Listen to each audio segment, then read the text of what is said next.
मनोरमा साहित्य मंडळी आणि मनोरमा साहित्य परिषद शाखा पश्चिम यांच्या संयुक्त विद्यमाने सोलापूर येथील पंचतारांकित हॉटेल बालाजी सरोवर येथील सदाशिवराव रामचंद्र मोरे सभागृहात घेण्यात आलेल्या साहित्य संमेलनात मनोरमा कार्याध्यक्ष अस्मिता ताई गायकवाड यांनी अतिशय मोलाचे सडेतोड विचार मांडले। 9 मे 1997 साली मनोरमा बँकेची स्थापना झाली आणि तिथून हे जे छोटंसं रोपटं होतं आज त्याचा वटवृक्ष झालेला आपल्याला पाहायला मिळतोय। मनोरमा परिवाराने सामाजिक, सांस्कृतिक, साहित्यिक अशा सगळ्या क्षेत्रात आपली प्रगती केलेली आहे आणि हा प्रगतीचा वेल म्हणजे सतत गगनावर दिसतोय आणि त्यामुळेच हा संपूर्ण परिवार आज सोलापूरचाच मर्यादित राहिला नाहीये तर संपूर्ण महाराष्ट्रामध्ये या परिवाराची ख्याती आहे। मनोरमा बँकेच्या 11 शाखा आहेत, मनोरमा मल्टीस्टेटच्या 70 शाखा आहेत, आमच्या 6 पतसंस्था आहेत आणि असा सगळा मिळून 2500 कोटीचा व्यवसाय आम्ही पूर्ण केलेला आहे।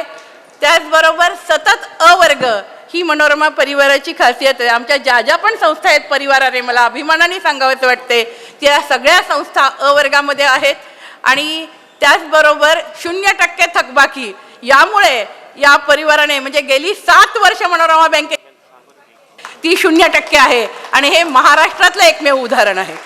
आज मनोरमा बँक असू देत, मनोरमा मल्टीस्टेट असू दे, मनोरमाच्या सगळ्या आमच्या पतसंस्था असू दे, ह्या अतिशय म्हणजे लोकाभिमुख असं काम आम्ही करतोय की आम्ही अगदी छोट्या पिठाच्या गिरणीपासून ते साखर कारखान्यांपर्यंत आम्ही कर्ज दिलेली आहेत आणि ती सगळी कर्ज अतिशय चांगल्या पद्धतीने त्याची वसुली करणं, त्याचबरोबर त्या कर्जांचा म्हणजे योग्य वापर होतोय की नाही याची काळजी घेणं, हे सगळं कार्य या परिवाराचे सर्व आदरणीय श्रीकांतजी मोरे साहेब यांच्या मार्गदर्शनाखाली संपूर्ण परिवार करत असतो आणि या परिवारामध्ये कर्मचारी आणि संचालक असा काही भेद नाहीये। या परिवाराच्या म्हणजे यशाचं गमक हे आहे की आम्ही एक परिवार म्हणून कार्यरत आहे।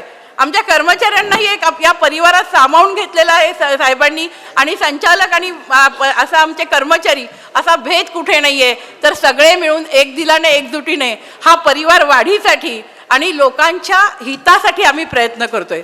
आज आपण पाहतोय की समाजामध्ये समाजाचं हित हे फार महत्त्वाचं मानणाऱ्या संस्था कमी आहेत। विशेषतः आर्थिक संस्थांना तर त्याचं काही देणं घेणं नसते, पण आमची बँक जेव्हा आर्थिक क्षेत्रामध्ये कार्यरत आहे तर ती आर्थिक क्षेत्राबरोबर सामाजिक क्षेत्रामध्ये जास्त काम करते आणि सामाजिक क्षेत्रामध्ये सुद्धा अनेक म्हणजे आरोग्य शिबिरं असू देत, आरोग्य क्षेत्रामध्ये डॉक्टर सुमितजी मोरे आहेत, डॉक्टर रुचा मोरे आहेत, आमचे डॉक्टर आदित्यजी पाटील साहेब आहेत, या सगळ्यांच्या माध्यमातून त्याचबरोबर डॉक्टर किरण पाटील आहेत, या सगळ्यांच्या माध्यमातून अनेक डॉक्टर, आता माझी स्वतःची सून डॉक्टर गौरी गायकवाड ती पण या परिवारात आलेली आहे, तर या माध्यमातून सतत लोकांची सेवा, आरोग्य शिबिर हे कार्यक्रम राबवले जातातच, पण त्याचबरोबर शैक्षणिक क्षेत्रात सुद्धा ज्या विद्यार्थ्यांना गरज आहे त्यांना शैक्षणिक कर्ज तर आम्ही देतोच, पण शैक्षणिक मदत सुद्धा हा परिवार करतो। म्हणजे सामाजिक क्षेत्रामध्ये कुठेच आम्ही कमी पडत नाही, पण त्याचबरोबर साहित्य क्षेत्रामध्ये आत्ता वहिनींनी साहित्य क्षेत्रातलं आमचं कार्य आपल्याला सगळ्यांना सांगितलेलंच आहे, पण ही सगळी साहित्य संमेलनं हा सगळा साहित्याचा जो भार आहे तो हा सांभाळण्याचं काम हे सगळं परिवार आदरणीय श्रीकांतजी मोरे साहेबांच्या मार्गदर्शनाखाली अतिशय सक्षमपणे करत आहे। आपण म्हणतो की साहित्य हा समाजमनाचा अर्थ आहे आणि साहित्य हा समाजाला एक सशक्त समाज घडवायचा असेल तर साहित्याशिवाय पर्याय नाहीये। आज आपण सगळेच जण बघतोय की क्राईम रेट समाजामध्ये खूप वाढत आहे आणि जेव्हा एखादा क्राईम रेट वाढत असेल तर त्याला पर्याय एकच आहे की त्यांना चांगला विचार देणं। बघा कुठलाही म्हणजे क्राईम करत असताना पहिल्यांदा माणसाच्या मनात ते तयार होत असतं, त्यामुळे माणसांच्या मनाची मशागत करून ही माणसांची मनं सुधारण्याचं काम आपल्याला करावं लागेल आणि तेव्हाच समाजातला हा टक्का आपल्याला कमी करता येईल।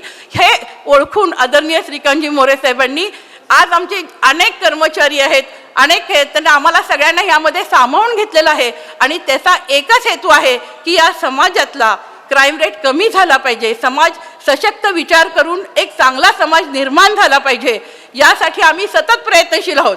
गेले 25 वर्ष हा सातत्याने आमचा प्रयत्न चालू आहे आणि या प्रयत्नामध्ये प्रत्येकाचा म्हणजे इथे बसलेल्या प्रत्येकाचा खारीचा नाही तर सिंहाचा वाटा आहे, कारण आपण रसिक श्रोते असल्याशिवाय या आमच्या प्रयत्नाला यश मिळालं नसतं। कारण आपण हे एक एकट्याचं कार्य नाहीये तर हा सगळ्यांनी मिळून करण्याचा एक प्रयत्न आणि आदरणीय श्रीकांतजी मोरे साहेब अतिशय चांगल्या पद्धतीने त्यांना खंबीर साथ आमच्या वहिनी शोभाताई मोरे, खरोखर एका यशस्वी पुरुषाच्या मागे एक यशस्वी त्याची पत्नी असते हे त्यांच्याकडे बघून सार्थ केलेलं आहे.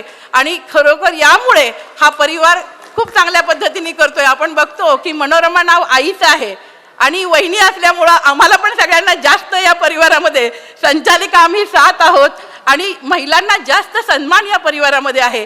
जिथे महिलांना सन्मान दिला जातो त्या परिवारामध्ये नेहमीच चांगलंच घडणार, कारण यत्र नार्यस्तु पूज्यन्ते रमन्ते तत्र देवताः असं आपण म्हणतोय. आणि त्यामुळं नक्कीच या परिवाराची प्रगती होणार हे प्रत्येकाने आम्हाला सांगितलंय आणि आपल्या सगळ्यांचे आशीर्वाद सतत या परिवाराला राहिले आहेत. या सगळ्यामध्ये आपण सतत हे प्रयत्न करणार आहोत या समाजाचं भलं करण्यासाठी, या समाजामध्ये चांगलं घडवण्यासाठी आणि या समाजाची प्रगती होण्यासाठी आम्ही सतत प्रयत्नशील आहोत. या प्रयत्नांसाठी एक छोटीशी कविता मला आठवती आहे. लहरों से डरकर नौका पार नहीं होती, कोशिश करने वालों की कभी हार नहीं होती. नन्ही चींटी दाना लेकर जब चलती है, चढ़ती दीवारों से 100 बार फिसलती है. मन का विश्वास रगों में साहस भरता है, गिर कर चढ़ना चढ़कर गिरना ना अखरता है.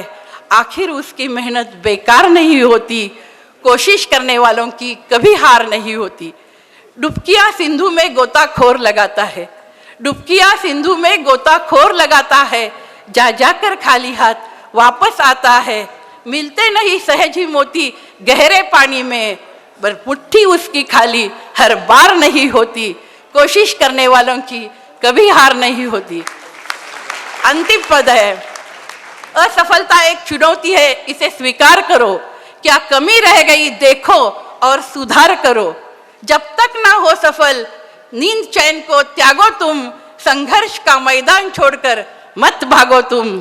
क्योंकि कुछ किए बिना जय जयकार नहीं होती.